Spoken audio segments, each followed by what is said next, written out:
You're kidding. May the Force be with us. It is no accident that the fantasy pictures of today have captured our imaginations. Not so long ago, a gentle European came to America and set a course for future generations to follow.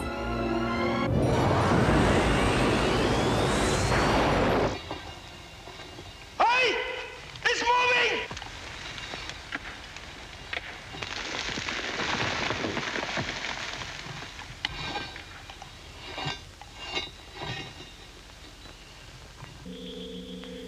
I think George Powell has a particular significance in the history of film in that, in a very real sense, he could be called, should be called, the father of science fiction in modern film.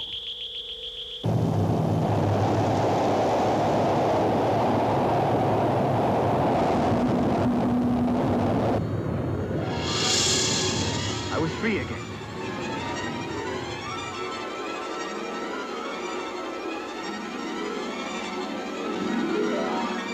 Oh, cried Tubby. Please, Mr. Frog, please come back. I'm sorry. George took the little things and turned them into something that was positive. Oh, that's all right. I'm used to it. No one pays any attention to me either. Really? Is this the residence of Wilhelm Grimm? I'm Wilhelm Grimm. Who are you? I'm a giant. George is a wonderful man. He had when I first met him, I saw that twinkle in his eye, and you know, it wasn't much longer, I could see the twinkle in his brain. Everybody run! Grown-up coming!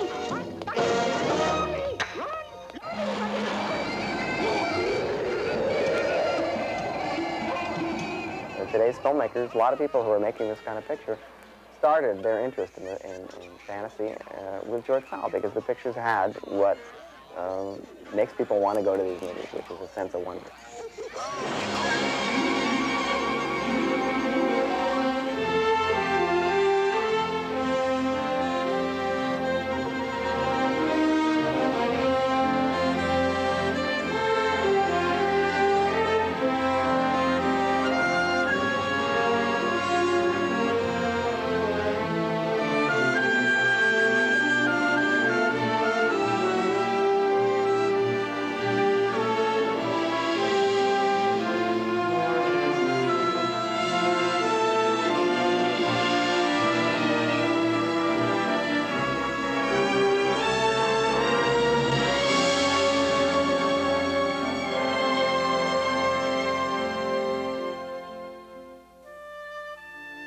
I originally came from an actor's family, and of course I didn't like the stage. I didn't want to have anything to do with it, and became an architect.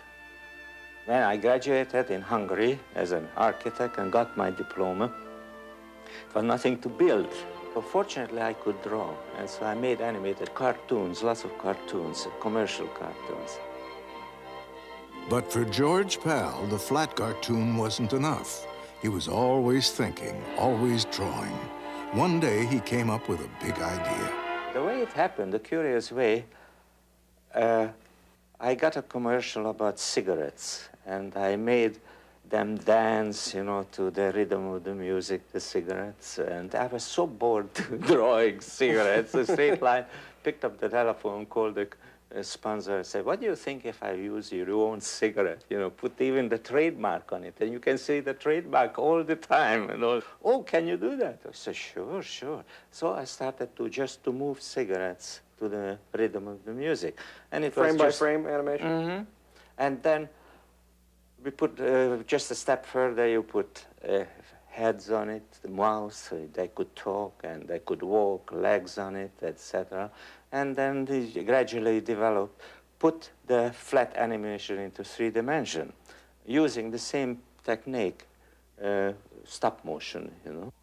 Yet there was more than the sound of marching cigarettes filling the air.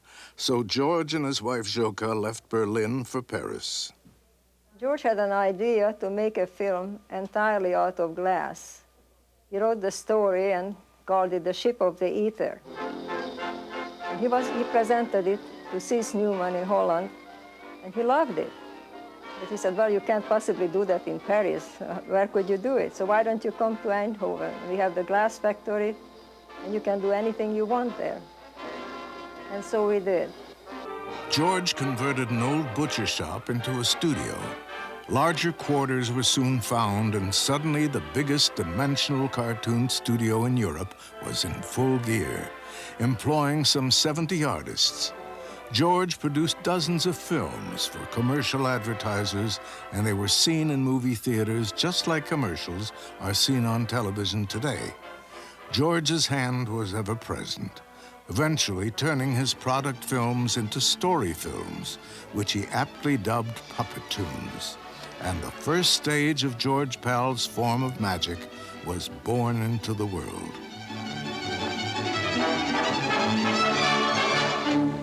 Above the harbor lights will steal your love from me.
The Pals had always said they wanted to live in America, and as soon as their visas were approved, they left for Hollywood. Timing could not have been better, because 2 months later, the Nazis invaded Holland. Paramount offered George a deal to produce his animated subjects, first called Madcap Models, and then eventually just George Pal Puppetoons. George's magic formula had made it to the big time.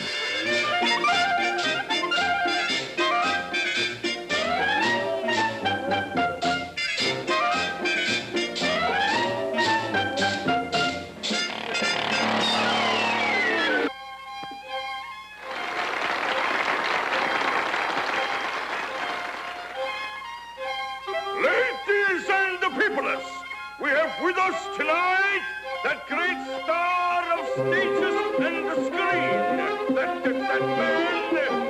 man you all know. And Mr.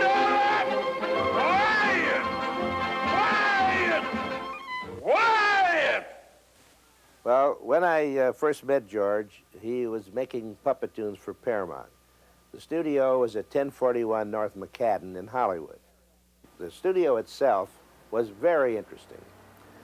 There were many accents spoken there. All these gentlemen from Europe who were woodworkers, who were doll makers, and they worked on little things. They didn't spare a detail. If we had a little street, the street was maybe 6 feet long. It had fire hydrants. It had brownstone fronts with little picket fences. It had everything. There wasn't a thing that wasn't made in miniature. Well, on Saturdays, my father used to take me down to McCadden Place to the old Puppetoon studios when I was about 9 years old, and it was just a fairyland. He would go in his office, and I would have that whole back there to myself, sort of half light, with all the puppets sitting there waiting for the next frame to be animated, and all the wonderful miniatures, and all the heads, cycle heads and racks in one room, and another storyboard room, and it was just a wonderful fairy tale land for a kid of 9 years old. George's technique that he brought over from Europe and in England, I believe, as well, was replacement figures, which means that every move in stop motion is pre-drawn and pre-constructed. The whole technique was that you would replace a completely new puppet each frame of film. For instance, we made 24 legs for a double steps. Legs. Legs Right. of walking, you know. And once you made that 24 legs, you could use it over and over again. And the advantage was that you could use it long shot, close shot, low angle, high angle, anyway. So once you made it, and the same is with heads. Each character, we had something like 100 different heads, all different expressions. And again, you could use it over and over again. When I went to do my first animation job, I was presented with a bunch of director sheets that George himself did, and they were amazing. They had across the page maybe 10, 12, 15 columns, which indicated every feature on the puppet. Eyes, eyeballs, ears, head, turns, lifts, tilts, and everything, all with tiny little drawings in a little frame like that. And I thought, my God, the amount of work that this man has done in this was amazing. And so I set to work using those.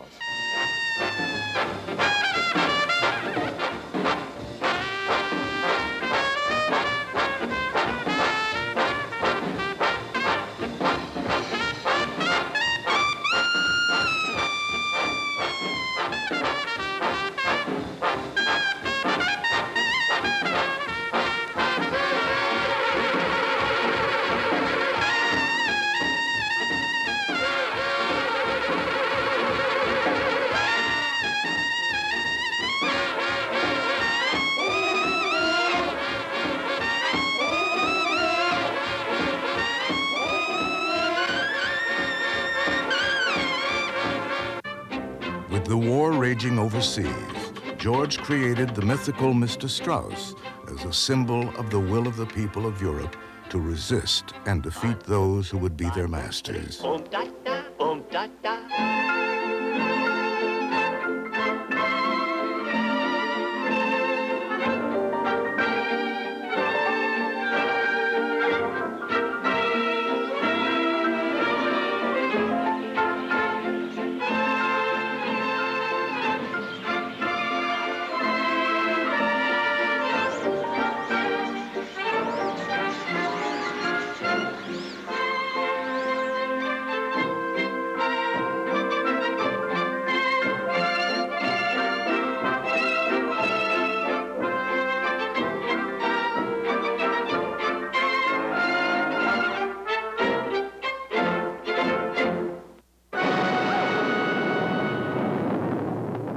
One of George Pal's popular anti-war creations was Tulips Shall Grow, an inventive parable to the Nazis' invasion of Holland.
Henry, woman. Pleased to know you, son. I's your ma. John Henry and the Inky Pooh was based on the well-known black folklore story of a big railroad man who challenges the machine. Ebony magazine called it stunning, the first film with a real black hero that is treated with dignity and love. You can't do it, John Henry. Gotta do it, woman. But you'll be hurt. You'll be killed. Stop fussing at me, woman. I can't stand a fussing woman. No, John Henry, no.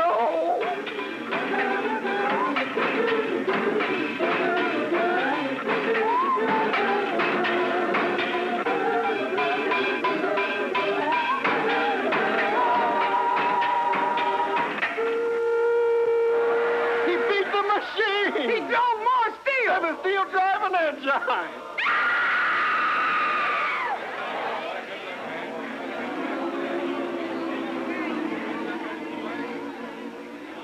John Henry's dead.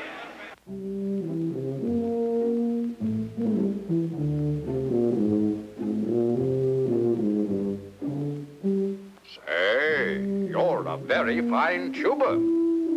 Do you know it, Tubby?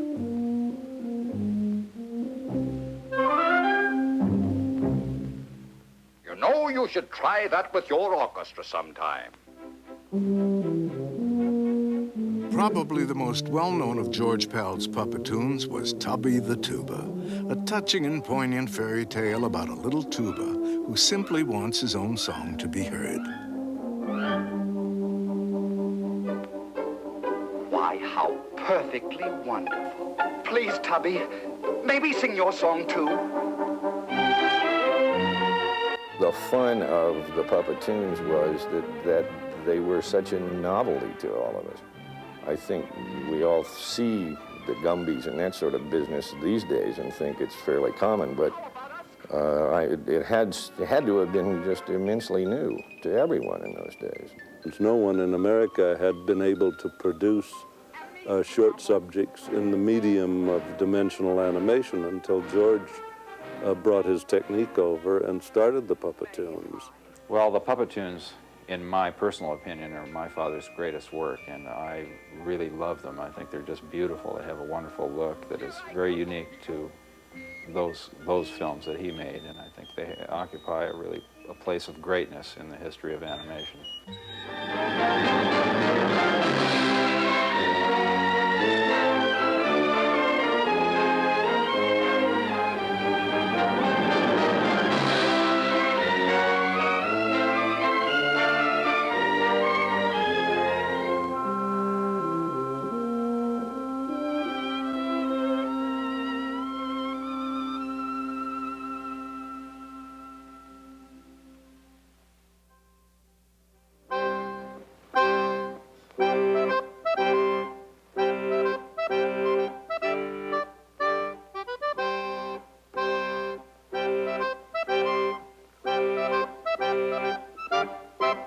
Squirrels adore the name, admire the fame of Rupert. He's in a class alone, the one and only Rupert. He jumps rope so gracefully, and you ought to see him climb a tree. Think of an acrobat in Mister, that is Rupert. Think of a bally star and you're not far from wrong. He taps his little toe and steals the show and takes your heart along.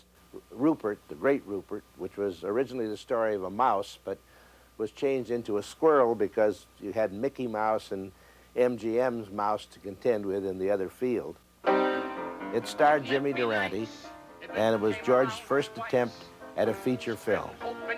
It was good, clean, healthy family entertainment. A long and beautiful friendship, even closer than Damon and Petilius.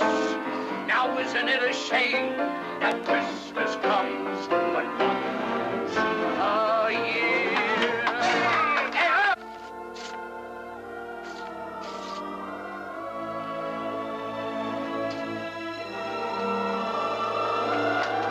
Come back! It's coming down! Little Squirrel was animated. But when he actually worked with Durante and with walnuts in the house and money in the house, he was then a puppet squirrel.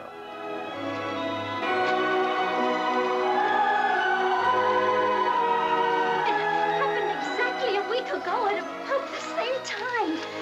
Exactly $1,500 again. Mercy me. Now all you gotta do is sit in that old rocker every Thursday at 3:30 and say, Rosalinda needs shoes, and click $1,500. It's funny how simple life can be. It's one of those movies where when I first saw it, I thought the squirrel was real, as everybody did, I think. And it was only later, in more sophisticated times, that I started to realize how much effort had gone into this picture, where the squirrel is actually a character, which is something you couldn't get from a real squirrel. Oh, I've got good news for you. I got a job with the circus. We start in 2 weeks in Hoboken. Me and 2 seals. I recently saw it again after making Gremlins, and it just struck me how similar a kind of film that it was, and how really well done it is on a very, very low budget.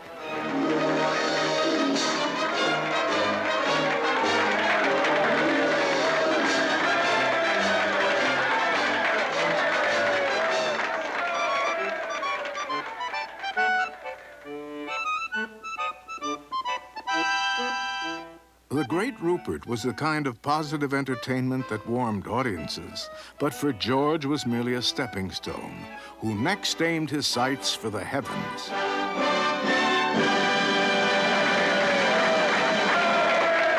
The picture you've been reading about in every important national magazine and newspaper. Among them, Life.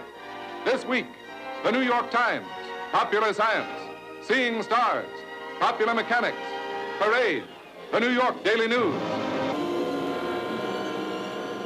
A new age was upon us in 1950, with the atomic bomb, guided missiles, and frequent accounts of UFOs.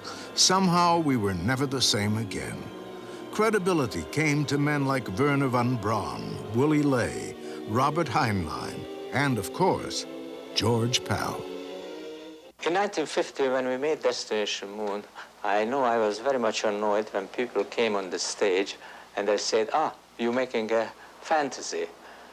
Because we didn't feel that we making a fantasy at that time. We felt that we're making a documentary of the near future. We had a relatively small stage, in fact, a very small stage, and of course, to make a big moonscape on it, it was very difficult.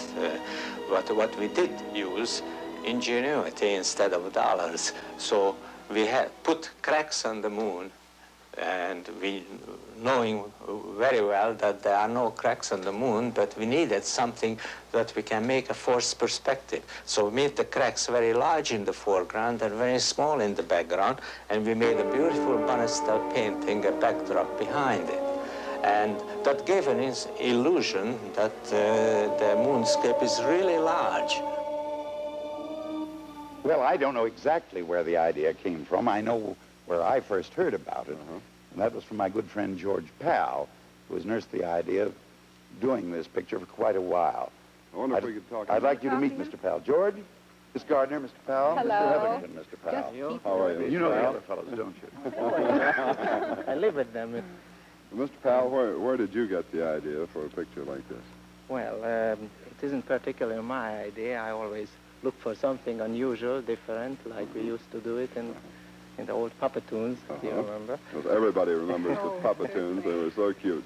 And then we felt that we grew out our short pants. We should have put on long pants, so instead of shorts, we decided to make features, long ones, you see? George had an idea that he'd like to start off the picture with a sequence, and if he could use Woody Woodpecker, to simply tell what space was all about. That same principle applies to rockets. It is the same shotgun kick of the explosives that throws the rocket forward. That kick, incidentally, is quite independent of the air around the rocket. It works just as well in a vacuum, or in outer space, which is a vacuum. Destination Moon was perhaps the first science fiction film that took the problems of spaceflight seriously. But we had never really, in American films at least, seen the trip. And George wanted to concentrate on the trip rather than on the landing. He was more interested in how you got there than what happened after you arrived, when in the usual film, the girl and the hero met a bug-eyed monster. Hey, we're stuck up here. We ain't moving. It only seems that way. Matter of fact, we're traveling thousands of miles per hour. Here in space, all comparisons are lost. Take a look behind you. Wow, the geography books are right. How do you feel now, Joe? Weird. Thousands of miles an hour and not a breeze. Ah, it's more beautiful than I ever dreamed. I'll never be able to describe it to anyone. Interesting thing about Destination Moon, only a few weeks ago, I met with Deke Slayton, the astronaut, who is involved with a public corporation that is going to put rocket ships up there. And I began to realize that, my God, George was talking about this corporate space travel way back in the beginnings.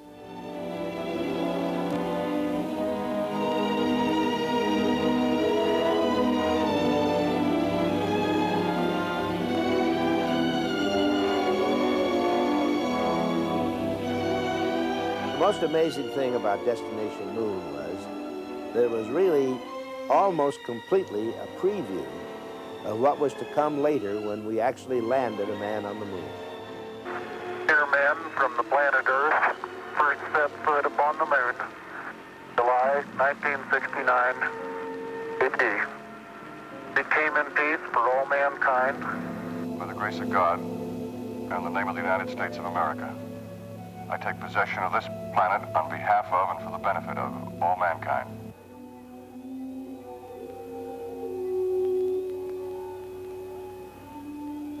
I think it was Robert Heinlein that introduced me to George Powell.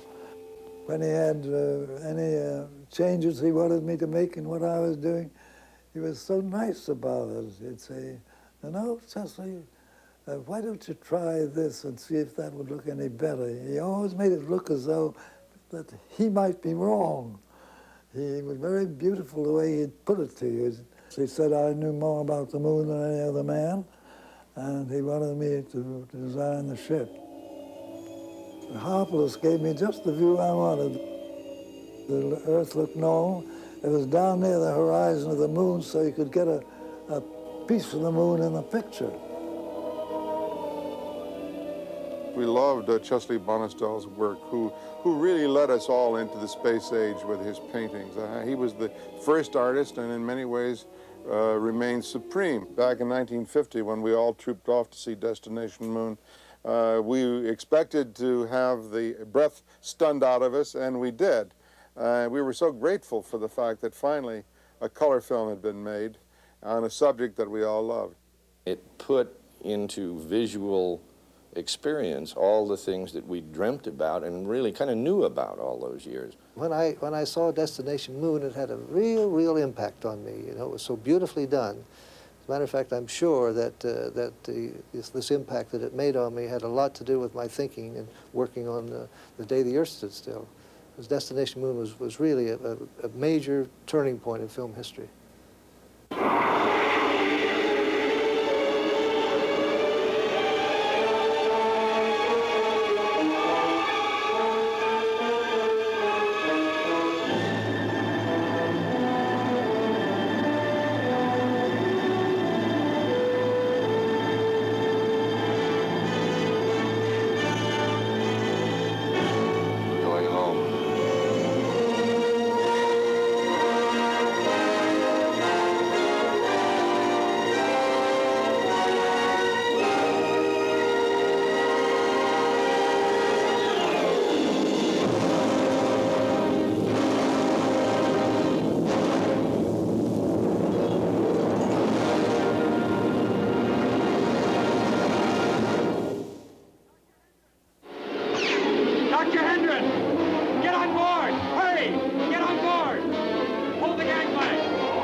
When Worlds Collide is a story of great events and self-sacrifice, as a space-age Noah's Ark escapes the Earth from an impending collision with another planet.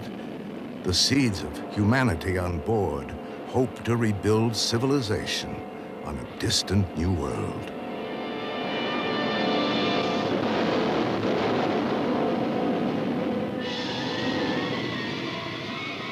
But we believed in getting out of bed in the morning and solving problems.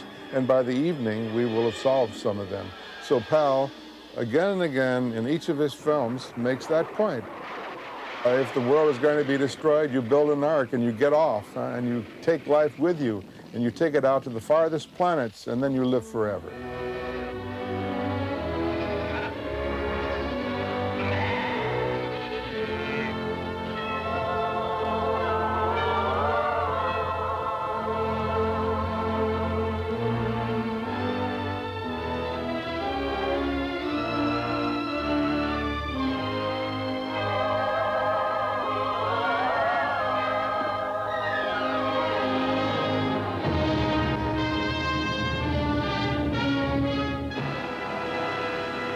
No one would have believed in the middle of the 20th century that human affairs were being watched keenly and closely by intelligences greater than man's. Yet, across the gulf of space on the planet Mars, intellects vast and cool and unsympathetic regarded our Earth with envious eyes, slowly and surely drawing their plans against us. And so the haunting tone of George Powell's classic, The War of the Worlds, begins. Directed by Byron Haskin with Oscar-winning effects by Gordon Jennings, it is unmatched by any film in its depiction of sheer terror as the Martians descend upon the Earth.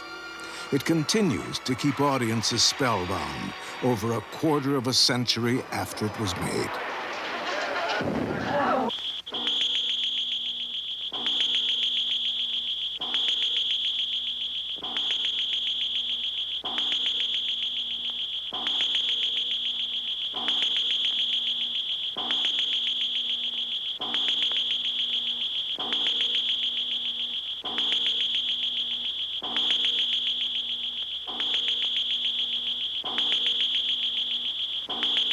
We're friends, yeah?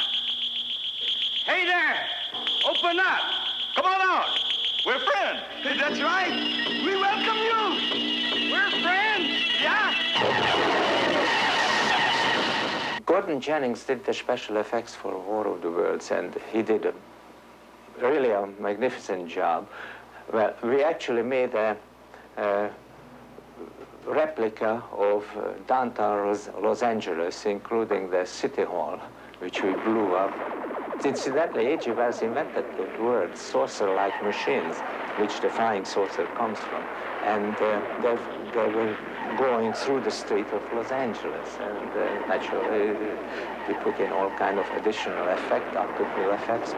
It went through many, many processes before it got onto the screen.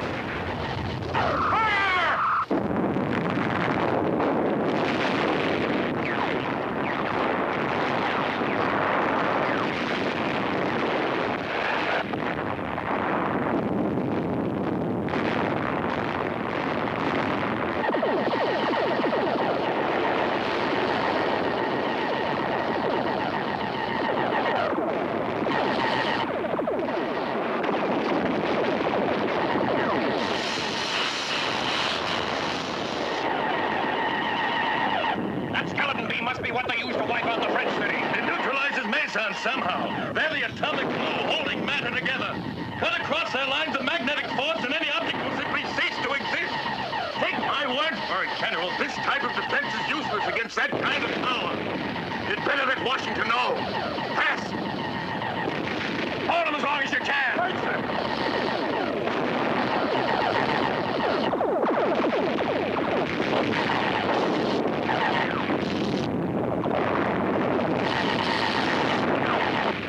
Forrester, get out of here! Everybody out of here!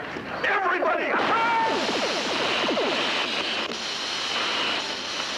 I would say the idea came almost to full bloom. The concept here is almost identical with the original. And I was noodling one Sunday afternoon on a sketch pad. And the idea of this machine came like the light bulbs in the comic section. One of the requirements, of course, of this machine was it had the menacing appearance. The manta ray concept did help some in that regard.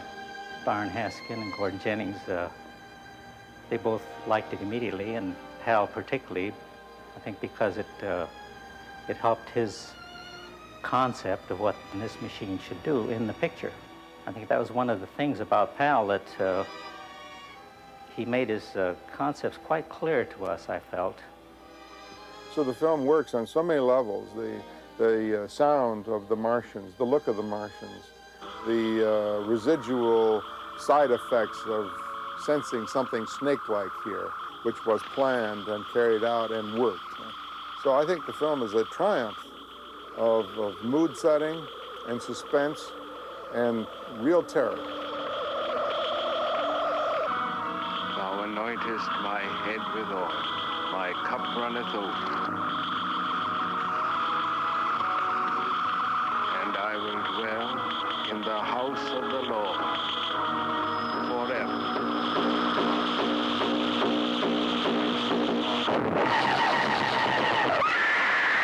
My direction was, now Anne, when the red light hits your face, scream. Your uncle's being killed. So I screamed once and they said, oh my goodness. So they did it one more time. But that time I didn't have a third scream in me. I couldn't get it out.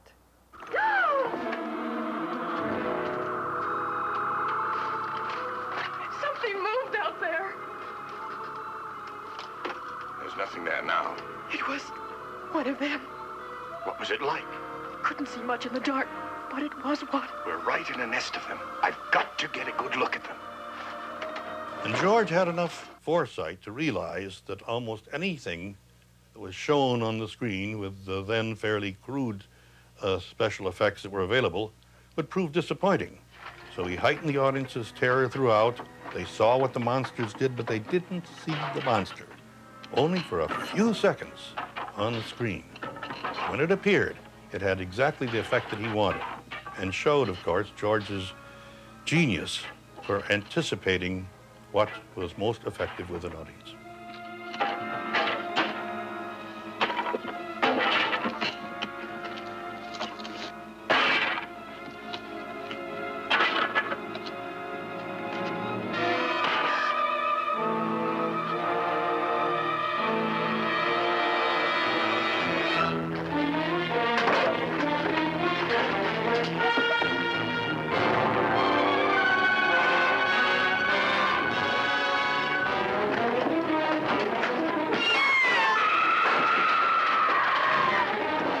Was the man behind War of the Worlds.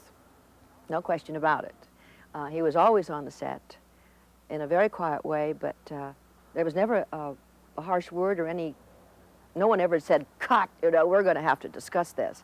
Everything was always done very quietly, but it was done the way he wanted it. Its images of panic on the streets and the end of the world were, I think for people in 1953 were fairly terrifying. I mean, people had just come out of World War II, and here people rioting in the streets, and you know, the enemy, whatever that meant. I think the thing that I remember about War of the Worlds, the first night I saw it, was the fact that it scared me. That's a very important thing. We all love to be frightened, and frightened in the best way.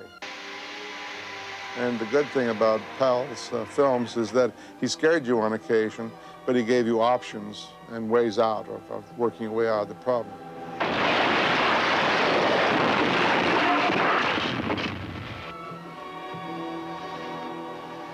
Something's happening to them.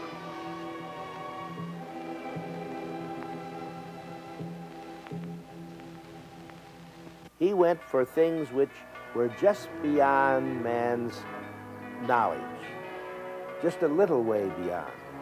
The Martians had no resistance to the bacteria in our atmosphere to which we have long since become immune.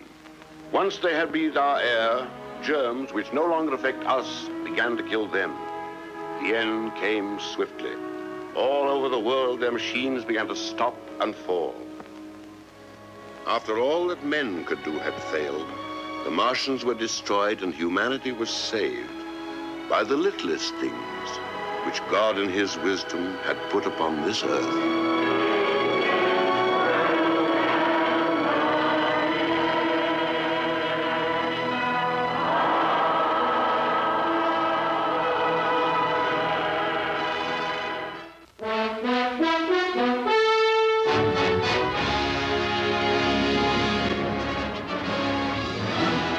George and I were on a promotional tour in San Francisco for When Worlds Collide. And we had a few hours between interviews, so we started walking. It was a very beautiful day. We went by a theater, and there was a magician show going on. So we peeked in, and the theater was packed. So when we came out, we started talking. Wouldn't it be nice to make a picture about a magician? So who is the greatest magician in the world? Houdini, of course.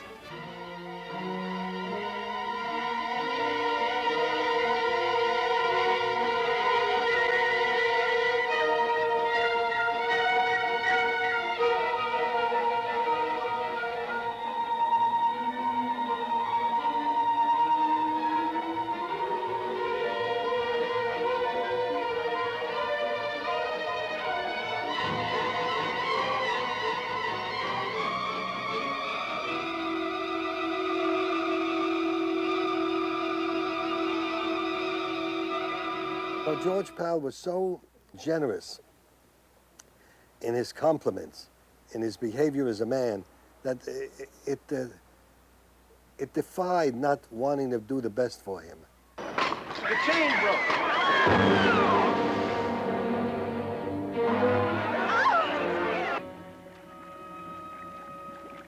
There's nothing about that movie that you can see is a set or what's going to be a stunt. You know, when you go near that water, that iced water, that is water that is frozen. You see a man swimming on the water, and that man is me, not a double, not with his head turned away so you can't recognize who it is, hanging upside down. That's me. Or all the ligaments in my leg. My ex-wife, Janet Leigh, she was, you know, she made a great effort. It was a long schedule. You know, usually films were shorter scheduled, but when she saw me dedicate myself to the magic before the film, you know, she made an effort to get involved in the magic. Mr. Pal was very insistent that whenever possible, unless it was just some reason camera-wise I don't know about, but I know that he wanted every illusion and every manipulation to be done in one shot, no trick photography, so that it was actually what the audience was seeing was the truth. I mean, that we were doing this illusion, and we did. Go! Watch the clock! 5 seconds!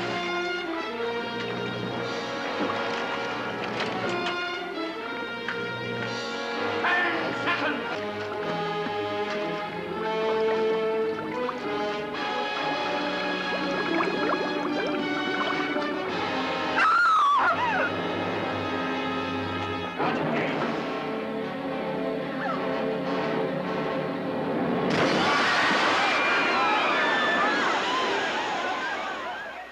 A lot of professional magicians will do 6 or 7 different passes, but to be able to take one pass and make it as clean as that, that's clean, isn't it? Beautiful, isn't it? For me, it's a thrill, you know? See, that's my heritage of Houdini, the pass. Harry. Harry, it's Bess. Bess?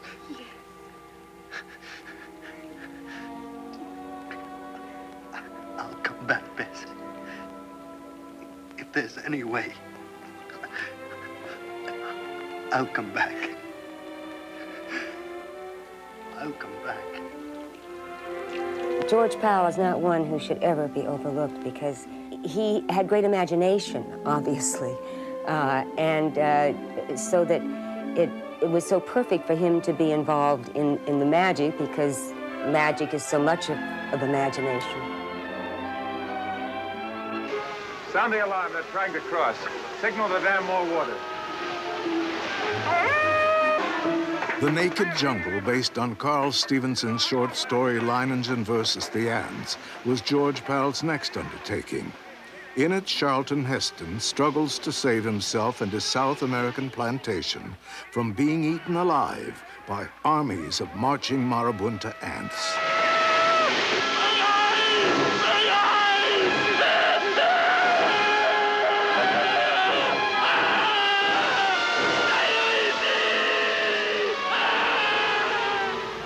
Naked Jungle's a good film. It worked for audiences and critics when it was released in theaters. It still works on television, and I'm not surprised. The story is a classic. I think the film, as George conceived it and brought it to fruition, and as Bunny Haskin directed it, works very well.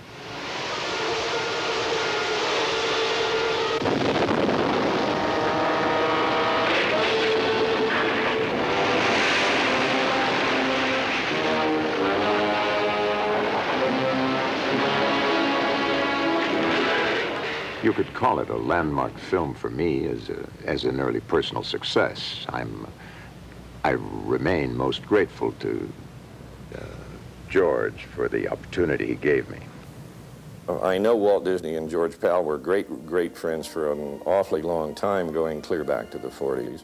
They talked a great deal through the years. I think if you look back at their common histories, you will see an awful lot of similarities.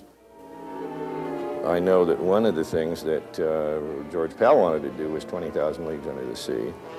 Apparently there was an agreement between them of some sort that if George didn't want to do it, that Walt would then go forward with it, and I guess it was a nice gentleman's agreement sort of a thing, which is a little more rare in Hollywood these days.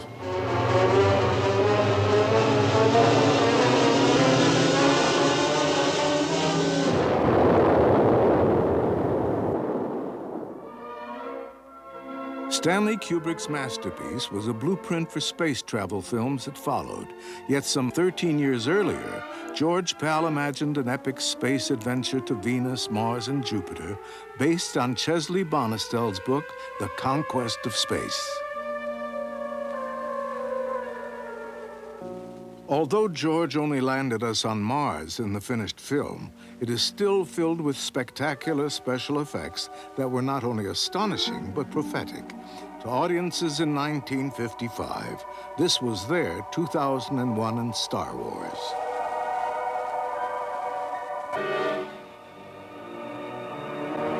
Asteroid, dead astern.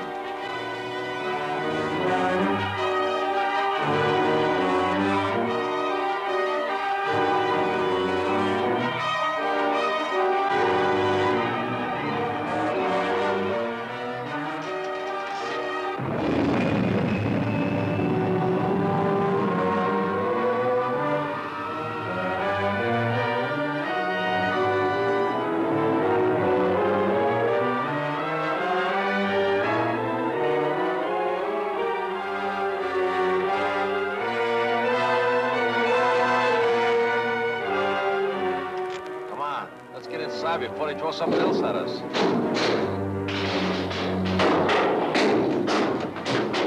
Meteor fragments.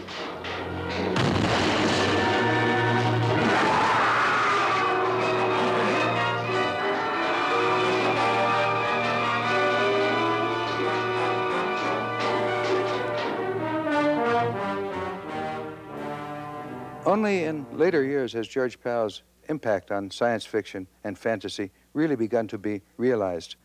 As you look at films ranging from the Star Trek television series to the Star Trek films, and of course Star Wars, Lucas's films, Spielberg's films, and all of the others, you see pieces of George Pal all through them, things that where he really broke the ground for these things. I think a good example of that came in Star Trek II, The Wrath of Khan, when we had a space burial. And the director, Nicholas Meyer, told us later that he was influenced in how he staged this with The Conquest of Space, George Pal's film, in which he also had a space burial. Make haste to help me, O Lord, my salvation.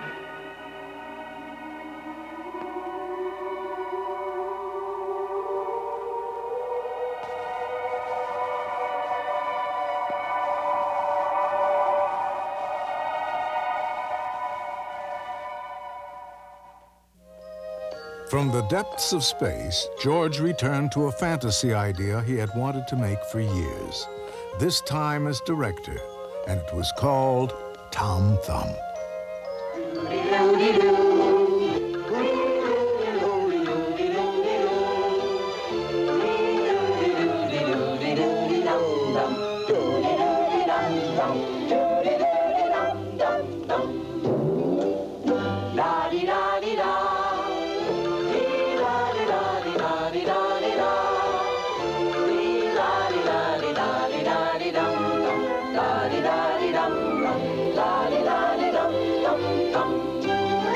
We couldn't make Tom Thumb get off the ground here because it was so expensive to make it, they claimed.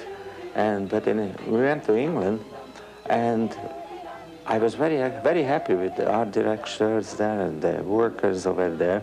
And fortunately, we could take Tom Thumb off the ground in England. George was trying very hard to make a feature, Tom Thumb. Tom Thumb was going to be a puppet. It was going to be a feature-length Puppetoon. We even made a storyboard on film. We photographed the little puppets and drawings and put sound effects with them.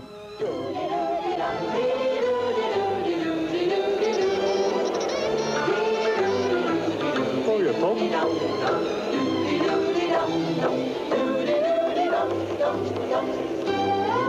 It was great fun seeing it because I think out of all the films that I'd ever done, this one had all those special effects that, of course, George did afterwards. I worked through the whole movie alone or on big sets and always, you know, looking up and yelling. Oh, thanks. I'm cold. Oh, that feels good, Father. Father? You called me Father? Of course. Don't you recognize your own son? The scene with the two paper men, that was all done later. That I did by myself, and then those were added in later. They were actual some of George's Puppetoons that they added in later. So he could just get them to do what I was doing. So it made it kind of easy. I didn't have to follow what they were doing. They had to follow what I was doing.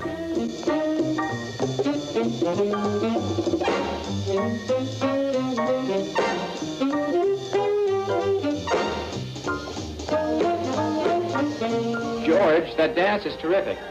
And you know, Russ Tamblyn is the perfect Tom Thumb. Well, I don't think anybody else could have played it better. But, George, doesn't it give you a curious sensation, you towering over these little actors like this? Well, their Puppetoons are only part of the picture. Russ Tamblyn as Tom Thumb is always 5.5 inches tall. Wait a minute. I have an idea. What kind of an idea? Would you be kind enough to step up here? Well, not at all. Will you help me? Sure. You do seem powerful at them. And then, after working with them for a while, strange things happen. What?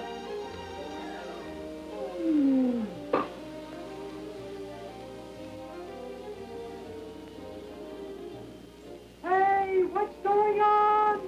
Nothing, Ed. Nothing. You just became part of Tom Thumb's world. Bye. Oh, and don't tell anyone my secret. These are talented shoes, talented shoes, talented shoes. They leap and jump and hop and step, and every step is full of pep. These are talented shoes, talented shoes, talented shoes. A dance cannot confuse such talented, talented, talented, talented, talented, talented shoes. Yeah, I never worked with Russ at all. I had to just look where George told me. He said, now you will look here. I thought, oh, that's a weird place to look, but if George says that, then I'll do it. And I remember when Russ had to do a dance on my hat, lean over, I had to look up and see where he was hanging off the bridge of my hat. Perfect, it just looked like he was right on top of my hat. Hey, Tom, what do you think of those dancing shoes? Huh? The dancing shoes. Oh, I think they're wonderful. I think so, too. Let's get some. But don't you have to stay here? Oh, I'll be back before it's my turn to play again. They'll never miss me for a few minutes. Hold on, Tom. Let's go. He was given a budget that was awfully small for Tom Thumb, as I recall, awfully small. But he could make a silk purse out of any sow's ear they handed him. One of the most delightful pieces of animation ever filmed was The Yawning Man, created by animators Chang and Gene Warren. I'm the yawning man, the yawning man. I come when shadows creep. Puppet itself was merely a threaded screw rod through the floor with a soft rubber body covered in velvet, and by retracting and expanding that screw from under the floor, you could stretch him up half again his normal height and squeeze him down, which was a good part of that sequence.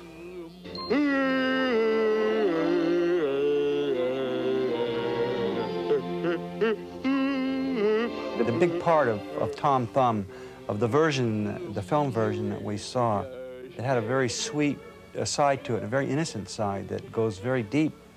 I felt very deep with George, and it was one of the marvelous qualities about him is that he did have that great innocence and a great vision of that sweet side of life that a lot of us get very calloused and lose.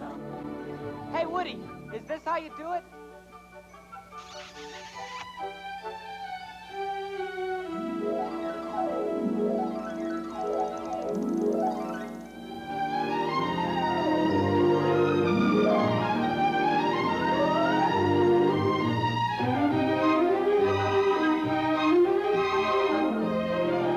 Tom Thumb proved to George Pal that he could play up to a new standard for audiences everywhere.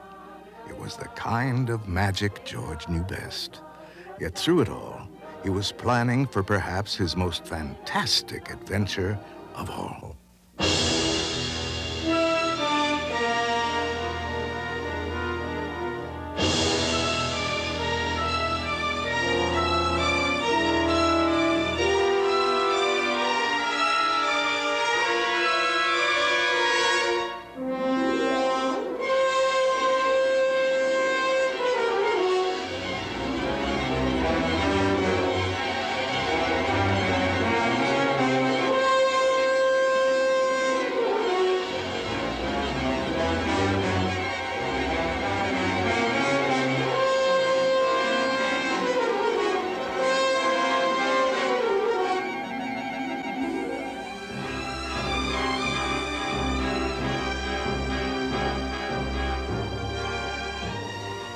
Just like you taught me, George. I make it very sentimental. It's a delight to talk about George again, because he was a delightful part of my life. Well, George's whole theme was to be nowhere near the front of the camera. And he was always behind the camera, but doing everything.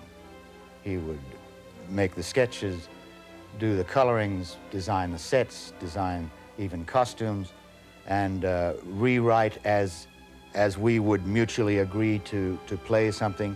He would even write it fully.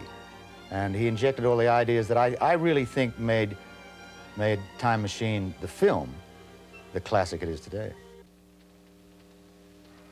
At first, I pushed the lever forward ever so slightly. And the laboratory grew faint around me. We played the time traveler as H.G. Wells, with not so many of the cynical thoughts that H.G. Wells had. We injected George's ideas of anti-war, a world in the future that would have no war, and then combined with his fantasies. And of course, that wonderful little machine was George's own idea.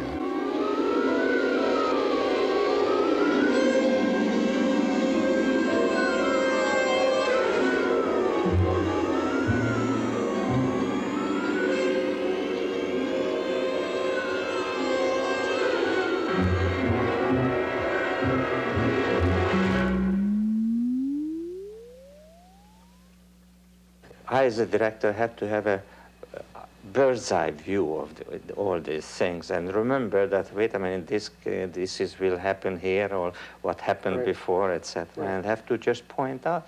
And that works also with special effects. I give the special effects group the whole script and the continuity sketches sometimes. No, sometimes I don't give them continuity sketches because I want them to come up with their own creation. And it's surprisingly, because I know how I would like to see it and how it will come out and which way to do it, but you give them a chance this way to come up with some fresh ideas. And so it's very often it's much better than what I had in my mind, or we compromise, or I can tell them, wait a minute, that won't work because I would like to have this and this effect. George was a master, of course, of using time-lapse photography. He'd learned this when he was doing the Puppetoons, and you see its effects in the special effects of the Time Machine. I think this is probably his strongest science fiction work, and the one for which he will be most remembered.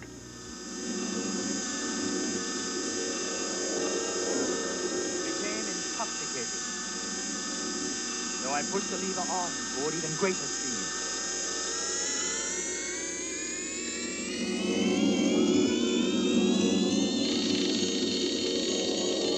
As I went along, I gained experience in handling the machine. I found that I could stop for a day, an hour, or even for a second to observe. Then go ahead a year or two. Thus, I was able to see the changing world in a series of glimpses.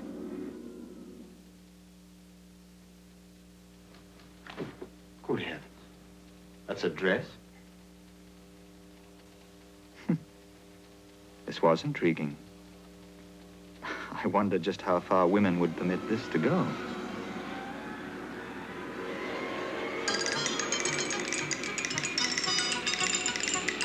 It's very difficult to believe it that the time machine works. But if you put it in the past, around the turn of the century, and then you travel through time, and you show the change of women's clothes, which was a very easy way to tell the change, the wars and etc. People say, that's happened because you go in a distant future when the little blonde people are terrorized by those ugly Morlocks from down below. You know?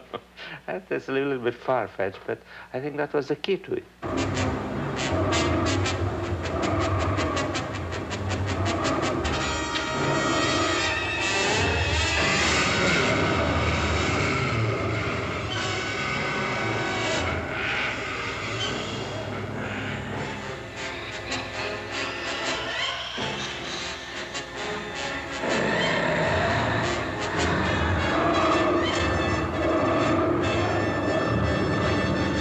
As Hitchcock in The Birds would do everything, he would design every shot with drawings all around the wall of his production office.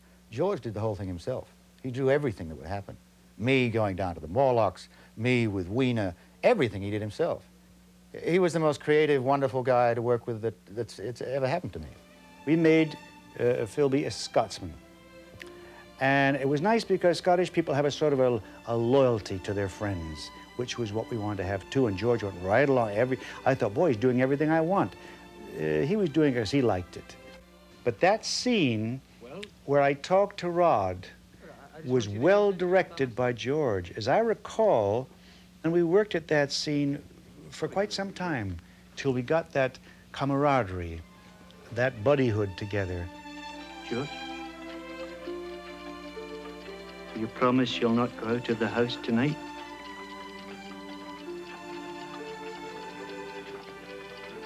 I promise you I won't walk out the door.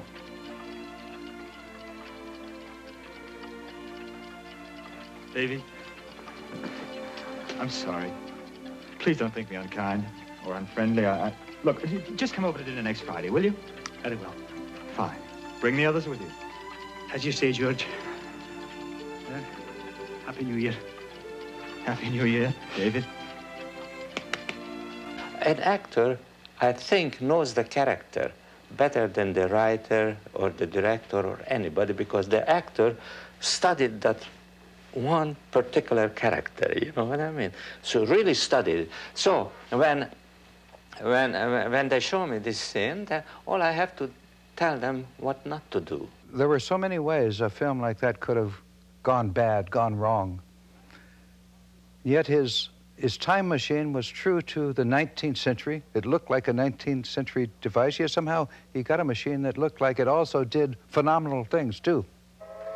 He went ahead in time with that, looked at our future in ways that sociologists and futurists look at it today, and with the same amount of depth. These are the talking rings? Yes. They speak. Of what? Things no one here understands. Make it talk.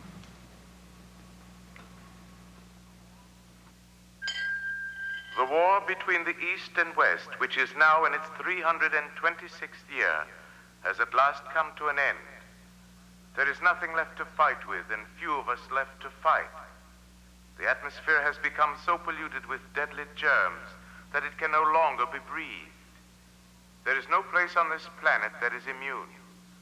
The last surviving factory for the manufacture of oxygen has been destroyed. Stockpiles are rapidly diminishing, and when they are gone, we must starve. We know the scenes were written by Wells, and some of the lines were written by H.G. Wells. It was George's fine editing that brought out and pointed up these words. It's not like George to return empty-handed, to try to rebuild a civilization without a plan. He must have taken something with him. Nothing.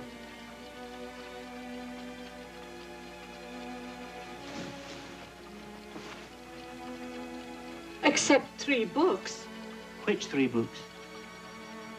I don't know. Is it important? Oh, I suppose not. Only, which 3 books would you have taken?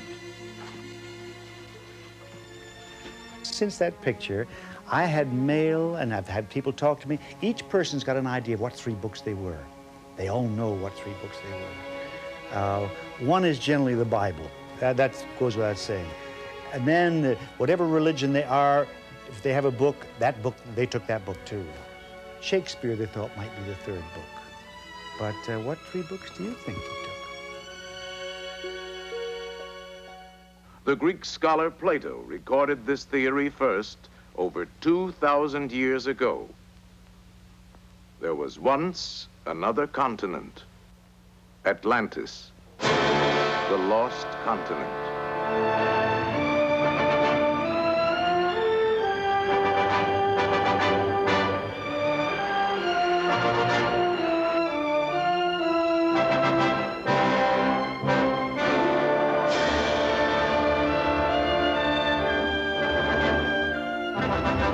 Atlantis, the lost continent, was a first in exploring the mysteries of this forgotten civilization. Here Atlantis, obsessed with ruling the world, is stricken by the forces of nature which created it.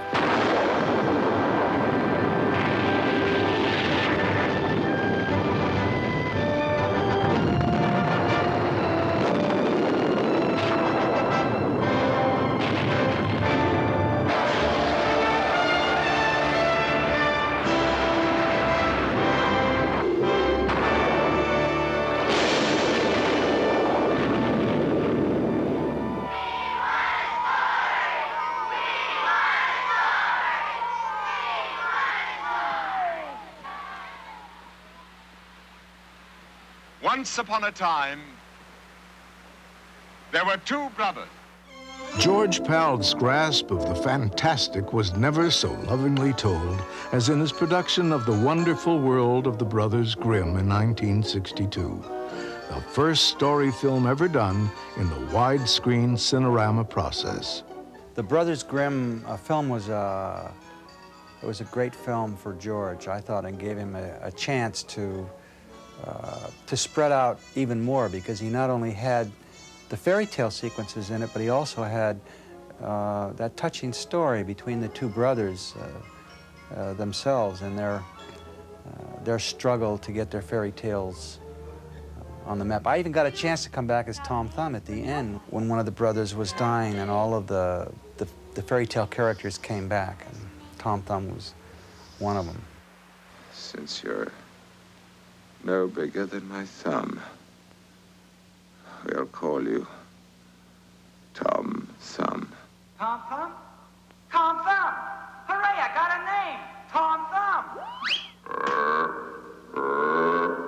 The Wonderful World of the Brothers Grimm was a picture that had a lot of detail. George spent a great deal of time with detail, with the fairy tales, with the costumes, with the lights, with the locations. We went to Germany. I was in the family part of the story. It was Greta Heinrich. And we went to Rothenburg, up to Tauber to shoot. I shan't expect an immediate answer. A decision like this cannot be made instantly. Well, the question. Will you marry me? When? When? You mean you will? Well, of course. Without even thinking? Oh, Jacob, the first time I saw you, I knew I was going to fall in love with you. Amazing. I have fallen in love with you. And more than anything in the world, I would like to marry you. Are there any more questions? Hold out your hand. Now you see it. And now you don't. My hand. Take this cloak of invisibility. It will hide you from men's greed and protect you from their envy. Will it help me to win the princess? That you'll never know until you try. The fairy tale that I did in it, The Dancing Princess, was, it was wonderful to do, too. And I went early, actually, so I could look over the locations with George, and we worked out all of the different tricks we were going to do on the stagecoach. There was one scene where the stagecoach goes down a hill and then turns a corner and comes back again, and I'm rolling down the hill. I remember coming down the hill and doing all the flips backwards and seeing that coach coming. It was like a split-second decision that I had to make, either go for it or not. So I just went for it. I landed on top of the stagecoach, and I had to leap ahead of it so I'd land on it. And the coach went off, and I remember just giving a sigh of relief of, oh, I made it, you know, and I got off the coach, and I said, well, George, boy, I can't tell you how nervous he was. He says, oh, I said, that was easy for you. You did that real easy, no problem. He says, I knew you'd make it. He had tremendous faith in me, more than I had in myself, I think. George did have a wonderful sense of humor, and his characters, even the dark side of his characters, had a message. They weren't frivolous, and they weren't light characters. They always had a message, and he got that across in a very positive way. It was an earthquake. And they could be terrifying, these characters, but they always had a very positive side. All the people lived in terror of this monstrous beast, who had invaded their land from no one knew where. For he ate up their crops, devoured their cattle, and carried off all the young children to his lair. What for? Dessert. Oh. Didn't anyone try to stop him? Of course they did. The king sent north, south, east, and west, offering half his kingdom to anyone who would come and slay this horrible beast. Many came to try and earn the reward, but the dragon sizzled them. Then he frizzled them. Then he gobbled them up, and he picked his teeth with their bones.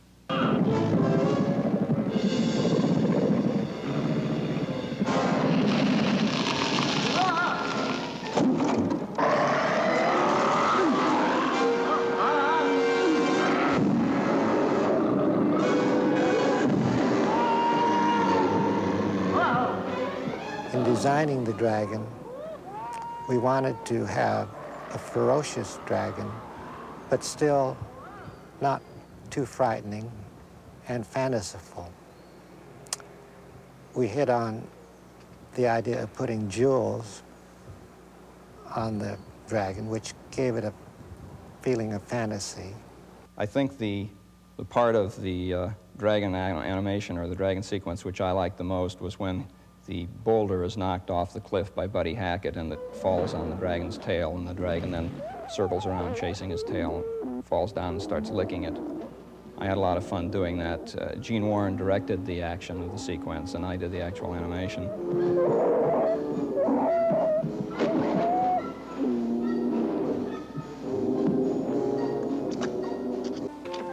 You do like us, don't you? Do not. Do too. Do not. You got to, because nobody else does.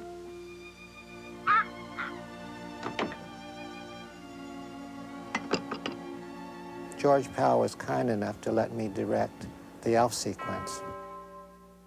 The music and song was recorded ahead of time, but I had to think of what the elves were going to do during this song, whether they would be gluing on a heel, hammering, or dancing.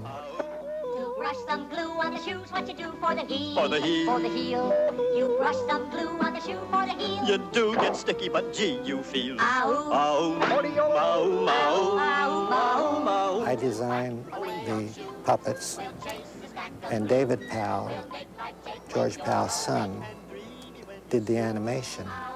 This is the Blue Elf, and he's really a tribute to the artistry and craftsmanship of Chang, who did all the work on him. And what I envisioned for him was to be like a French ballet master. This is how the cycle heads that my father invented originally worked. They were all on different vowels, and you would replace the heads with each sequence that you wanted to make a word or a voice, and it would go like that. The elf sequence is really the highlight of my animation career, and I would think a lot of animators would feel that way. I feel very fortunate that I got that opportunity so early in my career, and a lot of it was because I had the right connections, I suppose. I must say that it was fun from the very first frame to the very last frame, and I hope it contributed to my dad's picture. It's fun to whack with a hammer and tack. To whack with a hammer and tack now. It's fun to whack with a hammer and tack. To whack with a tack from the front to the back. From the front to the back with a hammer and tack. With a hammer and tack.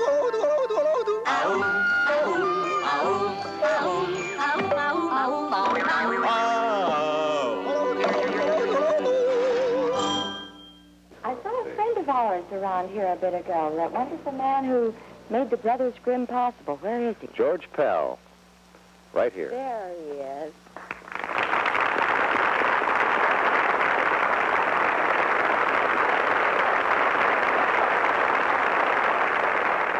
It was met with a lot of enthusiasm by the audience, and we felt pretty proud of ourselves. Then the sequence of the cobbler and the elves came on. This was done in George's original Puppetoon technique.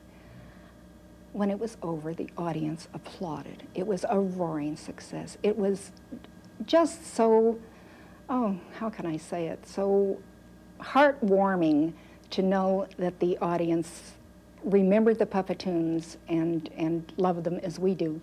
I was so moved, I wanted to cry. In fact, I think I did. I shall dwell in Christmas land, in my heart the Christmas spirit.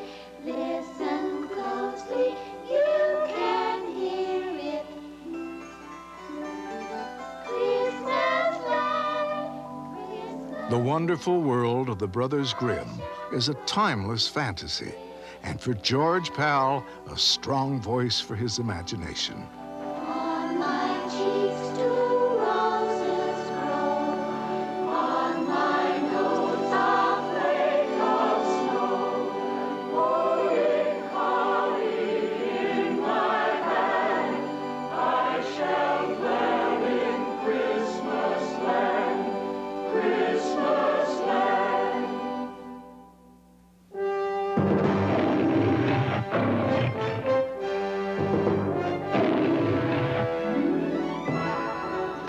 This is the circus of Dr. Lowe. We show you things that you don't know. Oh, we've spared no pains and we've spared no dough, for we want to give you one hell of a show. It is the story of this peculiar, bizarre creature who shows up in a little town in Arizona and brings the circus with him. Circus is full of mythical creatures, actual creatures from mythology. Well, George had the idea that all these creatures were Dr. Lowe himself, and that one man could play them all. And that solved the dramatic problems of the play. And that was a brilliant idea. And when he told me that I was going to play all the parts, I went through the roof. Oh, but you have heard of me, indeed. The name is Merlin. Merlin? Merlin, the magician from His Majesty, King Arthur's court. And the big ape I saw hammering the stakes, he was from the Himalayas? Precisely. Abominable, isn't he? About this Dr. Lowe. Where's he from? China. But you needn't bother about him.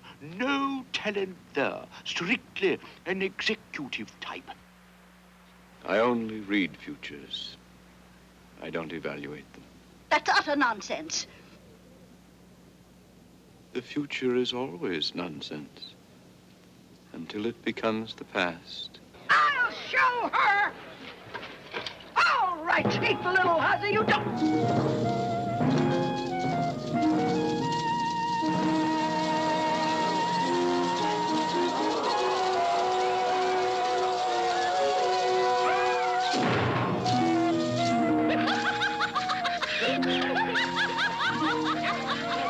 Everything depended on makeup when you're playing 7 different characters.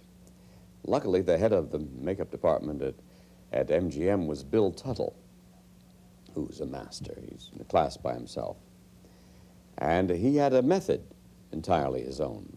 He drew these wonderful portraits of me in the various characters. And he then tried to make a makeup that would look like these masterpieces he had created. Tony said that rather than wear a bald cap, he says, it's hot weather now, and I just as soon shave my head and shave my eyebrows, because I'm wearing false eyebrows as well. I made the supreme sacrifice, and we shaved my head. And after we shaved my head, the publicity department wanted pictures of them shaving my head, and we'd already done it. So Bill put false hair back on my head, and with clippers took that off for pictures. They're false, they're phonies. Mike, let me tell you something. The whole world is a circus, if you know how to look at it. The way the sun goes down when you're tired, comes up when you want to be on the move, that's real magic. The way a leaf grows, the song of the birds, the way the desert looks at night, with the moon embracing it. Oh, my boy, that's circus enough for anyone. Being cast in The 7 Faces of Dr. Lowe was quite a departure for me, because it was a spinster school teacher whose life was changed tremendously by Dr. Lowe's coming to this small town in Arizona.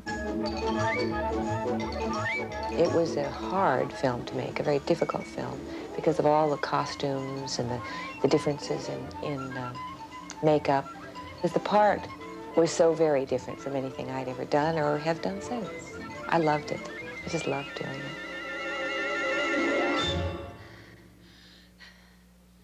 it.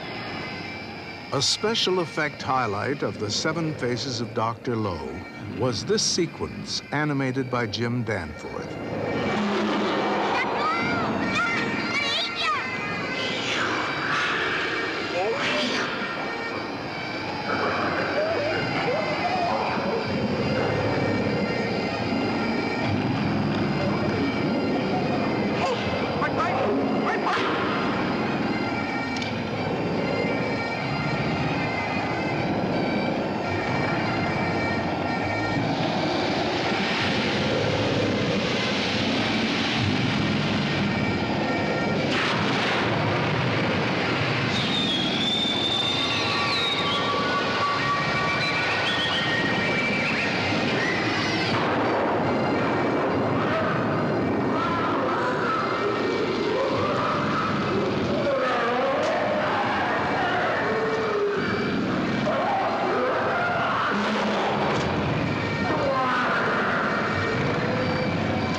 George's pictures were not about the special effects that he was master of. They were only for special moments. Very frequently for humorous moments. And as such, they served a story and they served character. That's different. That was George. George was an artist. George had something to say. My bet! Oh, I got him! Oh, I got him! I got him! Okay! That's showbiz!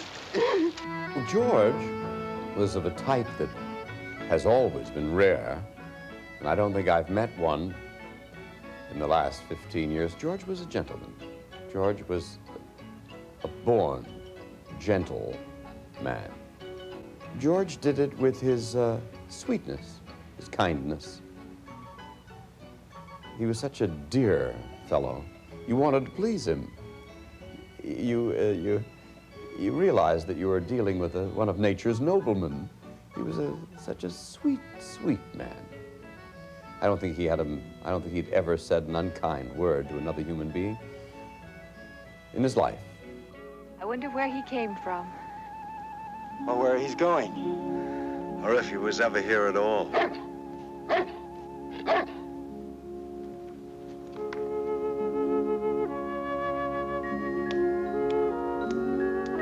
I can do it. You see, Dr. Lau, I can do it. Look, Dr. Lau, watch me. I can do it. Mike, the whole world is a circus if you look at it the right way.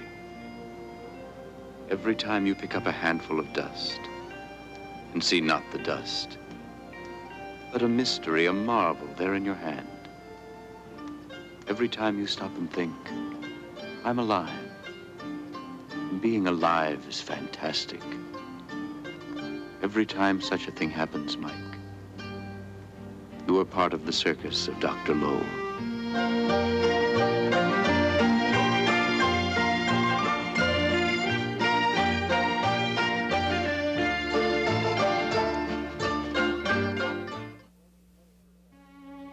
George was very enterprising, very energetic, very creative.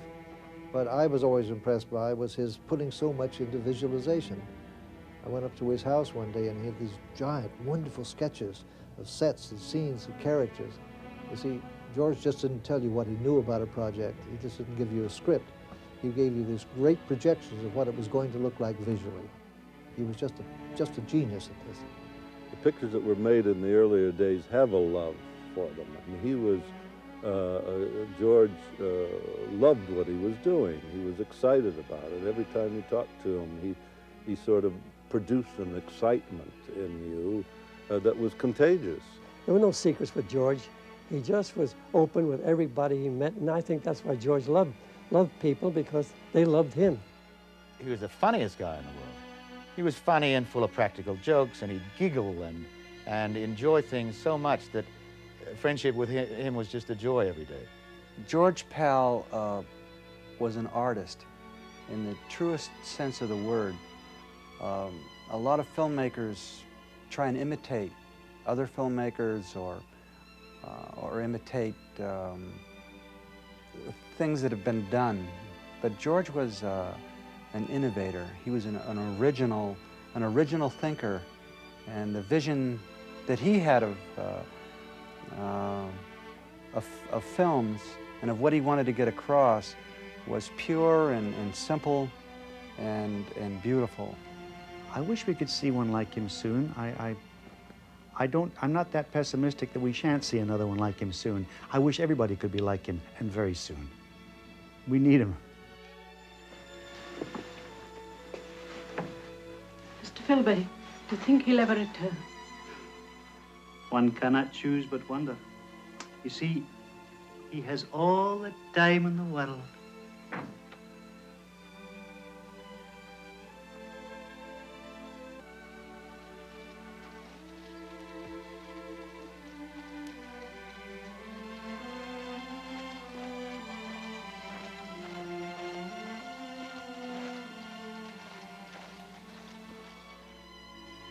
something different. That's what intrigues me most.